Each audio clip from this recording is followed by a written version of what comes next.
Le silence. Une pensée jaillit-elle en toi? Retiens-la. Ne l'exprime pas immédiatement, mais entretiens-la, car, retenue par le silence, elle se condense et gagne en force comme la vapeur sous pression. La pression et la condensation ont la propriété d'engendrer une activité magnétique conformément à la loi selon laquelle tout ce qui est plus fort attire ce qui est faible. Des formes pensées de genre identique se trouvent ainsi attirées de tous côtés et retenues. Elles renforcent toujours davantage la force de ta propre pensée initiale, tout en agissant de façon telle que la forme produite à l'origine se polit par l'adjonction de formes étrangères, se modifie et revêt des aspects variables jusqu'à parvenir à maturité. Tu ressens bien tout cela intérieurement, et pourtant tu crois toujours qu'il s'agit uniquement de ton propre vouloir et de lui seul. Or, ce n'est en aucun cas ton propre vouloir et lui seul que tu exprimes. Il s'accompagne toujours d'apports étrangers. Que te montre ce processus? Il te montre que seule l'union de nombreux éléments isolés permet de créer quelque chose de parfait. Créer? Est-ce bien là le terme exact? Non, c'est former qu'il faut dire, car il ne saurait être question de créer quelque chose de vraiment nouveau. Il ne s'agit jamais que d'une nouvelle formation, puisque tous les éléments existent déjà dans la grande création. Mais il faut que ces éléments soient orientés vers le service, sur la voie du perfectionnement, ce que réalise l'union. L'union. Ne prends pas cela à la légère. Efforce-toi au contraire d'approfondir la notion selon laquelle seule cette union permet d'atteindre la maturité et la perfection.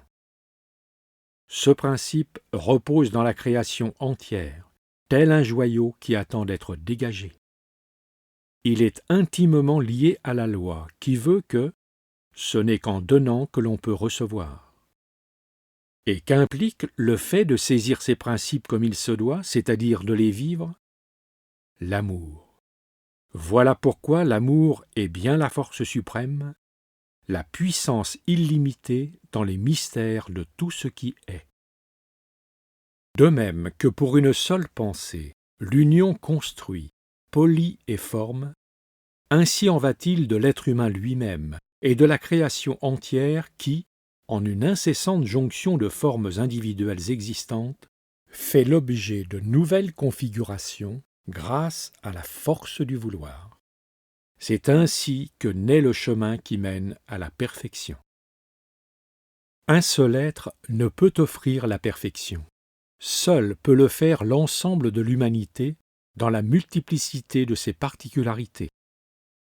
Chacun a quelque chose qui fait nécessairement partie de l'ensemble. C'est aussi pourquoi un être hautement évolué, qui ne connaît plus aucune convoitise terrestre, aime l'ensemble de l'humanité et non une seule personne, puisque seul l'ensemble de l'humanité peut faire vibrer les cordes de son âme mûre, libérée par diverses épurations, en un accord d'une harmonie céleste. Il porte l'harmonie en lui, car toutes ses cordes vibrent.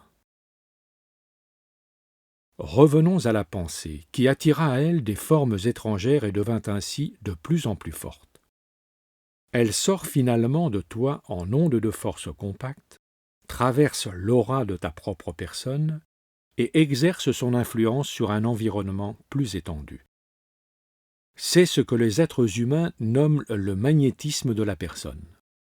Les non-initiés disent « quelque chose irradie de toi ». Selon son genre, c'est agréable ou désagréable, attirant ou repoussant.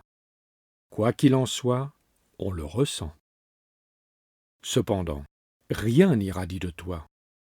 Le processus qui fait naître cette impression chez autrui a son origine dans le fait que tu attires magnétiquement tout ce qui, spirituellement, est du même genre que toi. Et cette attraction est sensible à ton prochain. Mais là encore, l'effet de la rétroaction entre en jeu. Par cette liaison, l'autre ressent alors nettement ta force, si bien que la sympathie s'éveille. Ne perds jamais de vue que tout ce qui est spirituel est, pour l'exprimer selon nos conceptions, de nature magnétique. Tu sais également que ce qui est plus fort l'emporte toujours par attraction, par absorption, sur ce qui est faible. Ainsi est-il encore enlevé au pauvre, au faible, le peu qu'il a. Il devient dépendant. Il n'y a là aucune injustice. Tout se produit au contraire selon les lois divines. Il suffit à l'homme de se ressaisir et d'exercer correctement son vouloir pour en être protégé. Sans doute vas-tu demander à présent, qu'adviendra-t-il si tous veulent être forts, s'il ne reste plus rien à prendre à personne? Alors, cher ami, il y aura un échange volontaire, fondé sur la loi selon laquelle ce n'est qu'en donnant que l'on peut recevoir. Il n'y a de ce fait aucune stagnation, et tout ce qui est médiocre est effacé. Il arrive donc que par paresse, beaucoup deviennent dépendants en esprit. Finalement, c'est à peine si parfois ils possèdent encore la faculté de cultiver des pensées personnelles. Il convient de souligner que seul se trouve attiré ce qui est de même nature. D'où le proverbe « Qui se ressemble s'assemble ». C'est ainsi que les buveurs se retrouveront toujours et que les fumeurs sympathiseront, de même que les bavards, les joueurs et ainsi de suite. Quant aux êtres nobles, ils se rassemblent eux aussi en vue d'un but élevé. Mais cela va encore plus loin. Tout ce à quoi on aspire sur le plan spirituel finit aussi par se manifester physiquement, puisque tout ce qui est spirituel pénètre la matière dense. Il nous faut par conséquent prendre en considération la loi de la rétroaction, étant donné qu'une pensée reste constamment reliée à son origine et que, en raison de cette liaison, elle émet une radiation en retour. Je ne parle ici que des pensées véritables, celles qui portent en elles la force vitale de l'intuition de l'âme, et non du gaspillage de force de la substance cérébrale qui t'est confiée pour te servir d'instrument, et ne forment que des pensées éphémères qui se manifestent en une confusion extrême et uniquement sous forme de vapeurs fantomatiques, mais qui, heureusement, se dissipent très vite. De telles pensées ne sont pour toi qu'une perte de temps et de force, et tu dilapides ainsi un bien qui t'a été confié. Si tu te concentres par exemple sérieusement sur une chose, cette pensée acquiert en toi une grande puissance magnétique grâce à la force du silence. Elle attire tout ce qui lui est semblable et s'en trouve fécondée. Elle mûrit et sort du cadre habituel, allant même jusqu'à pénétrer dans d'autres sphères, où elle reçoit un afflux de pensées plus élevées, l'inspiration. Voilà pourquoi, dans le cas de l'inspiration, contrairement à ce qui se produit pour la médiumnité, la pensée initiale part obligatoirement de toi et doit jeter un pont vers l'au-delà, vers le monde spirituel, pour y puiser consciemment à une source. L'inspiration n'a donc absolument rien à voir avec la médiumnité. C'est ainsi que la pensée arrive à maturité en toi. Tu en viens à la réalisation et tu amènes à se matérialiser, condensé par ta force, ce qui, sous forme d'innombrables éléments isolés, planait déjà auparavant dans l'univers en tant que forme pensée. De cette façon, avec ce qui existe spirituellement depuis longtemps, tu crées grâce à l'union et à la condensation une forme nouvelle. C'est ainsi que dans la création entière, seules les formes changent, puisque tout le reste est éternel et indestructible. Garde-toi des pensées confuses, de toute platitude dans tes pensées. La superficialité se paie chèrement.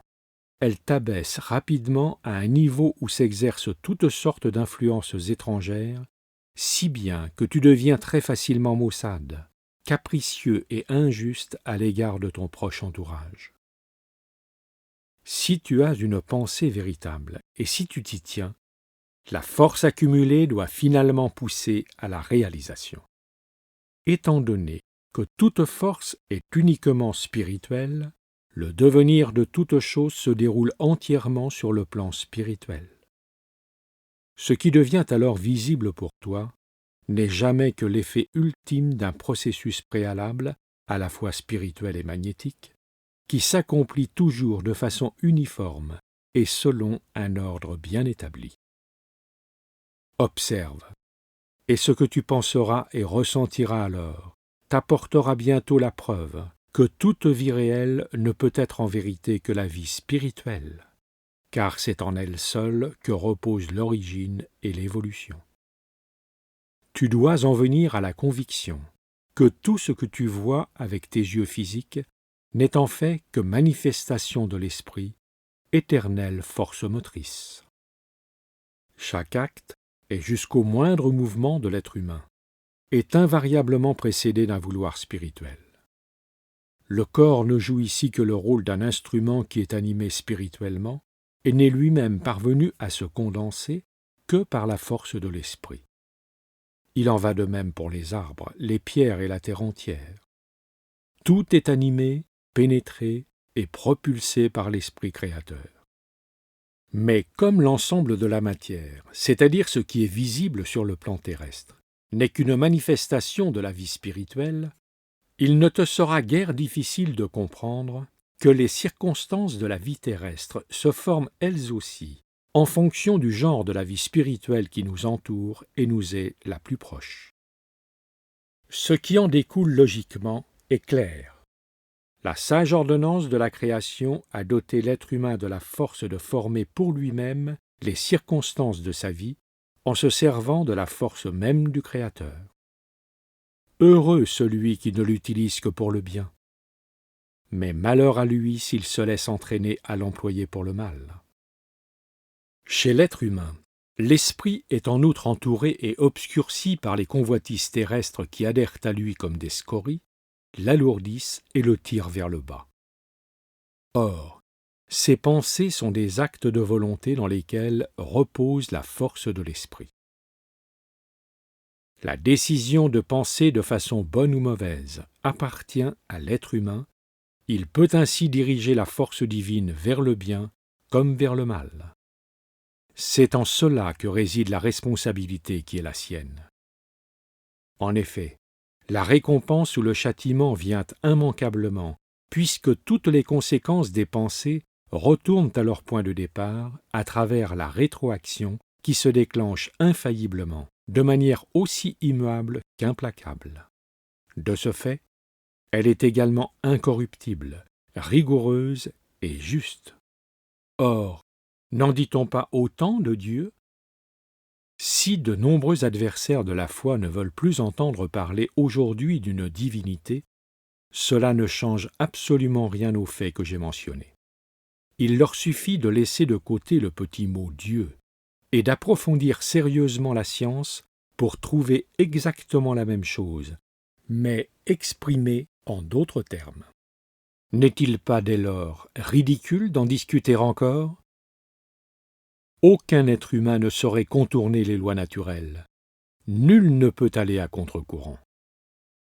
Dieu est la force qui met en mouvement les lois de la nature, la force que personne n'a encore saisie, que personne n'a vue, mais dont chacun, à condition qu'il veuille voir, est pourtant obligé de constater les effets qu'il ressent et observe journellement, à chaque heure et même à chaque fraction de seconde, en lui, en chaque animal, en chaque arbre, en chaque fleur, et jusque dans chaque fibre de la feuille qui se gonfle et fait éclater le bourgeon pour s'épanouir à la lumière. N'est-ce pas de l'aveuglement que de s'opposer obstinément à tout cela, alors que tous, y compris ces négateurs entêtés, confirment l'existence de cette force et la reconnaissent ?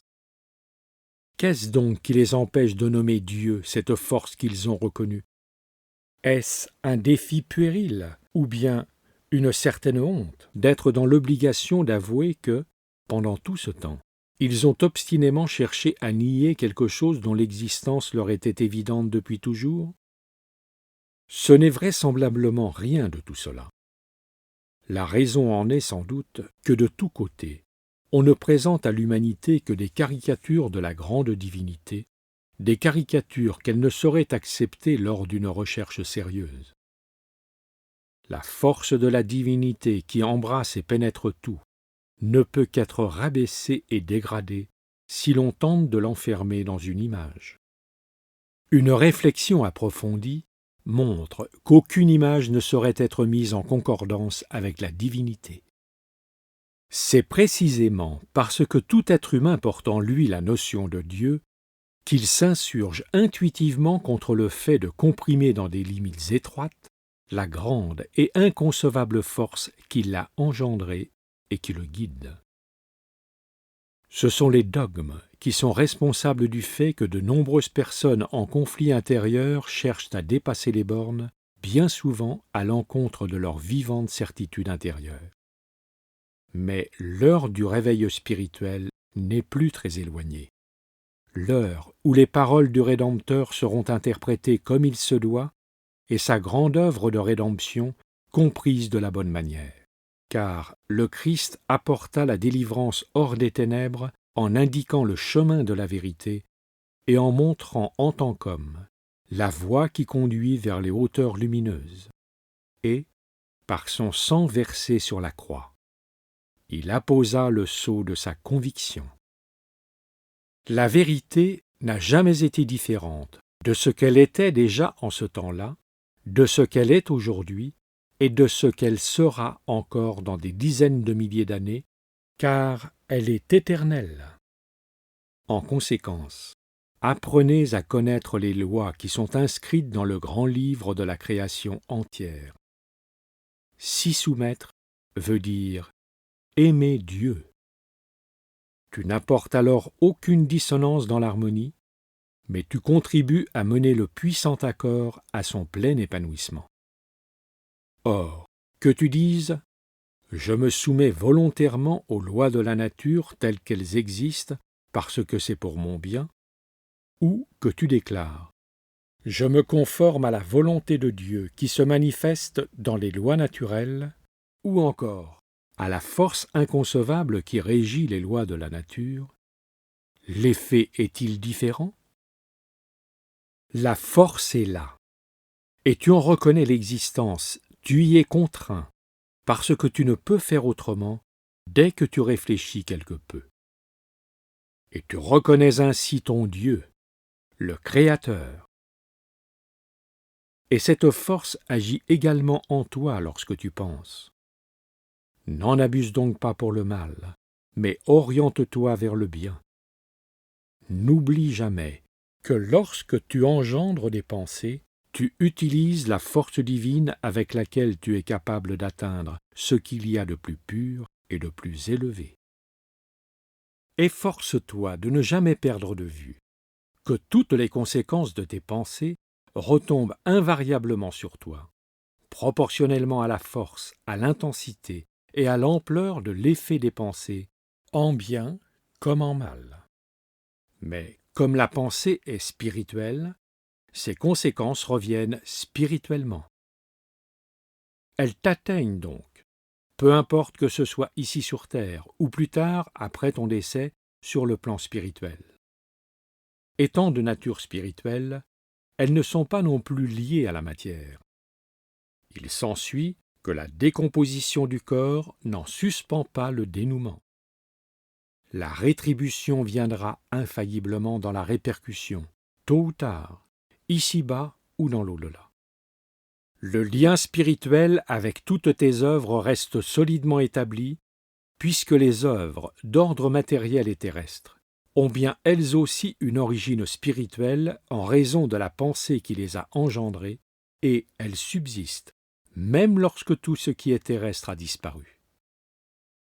Voilà pourquoi il est juste de dire « Tes œuvres t'attendent, tant que leur effet ne t'a pas encore atteint par la rétroaction. » Lors d'une rétroaction, si tu es encore sur terre, ou si tu y séjournes à nouveau, la force des conséquences issues du spirituel se répercute en bien comme en mal, selon leur genre, sur ta situation, sur ton environnement ou directement sur ta propre personne, sur ton corps. Une fois de plus, il convient ici d'insister tout particulièrement sur ce qui suit. La vie véritable, la vie proprement dite, se déroule au niveau spirituel. Elle ne connaît ni temps ni espace et donc pas de séparation non plus. Elle est au-dessus des notions terrestres. C'est la raison pour laquelle, où que tu sois, les conséquences t'atteignent au moment où, selon la loi éternelle, l'effet reflue vers le point de départ. Rien ne se perd en l'occurrence. Tout revient inéluctablement. Voilà qui répond aussi à la question déjà si souvent posée, et qui consiste à se demander comment il se fait que des êtres manifestement bons aient parfois à souffrir cruellement au cours de leur vie terrestre, au point que l'on considère cela comme une injustice. Ce sont là des dénouements qui doivent les atteindre. Tu as maintenant la réponse à cette question. En fait, ton corps du moment ne joue ici aucun rôle. Ton corps n'est pas toi.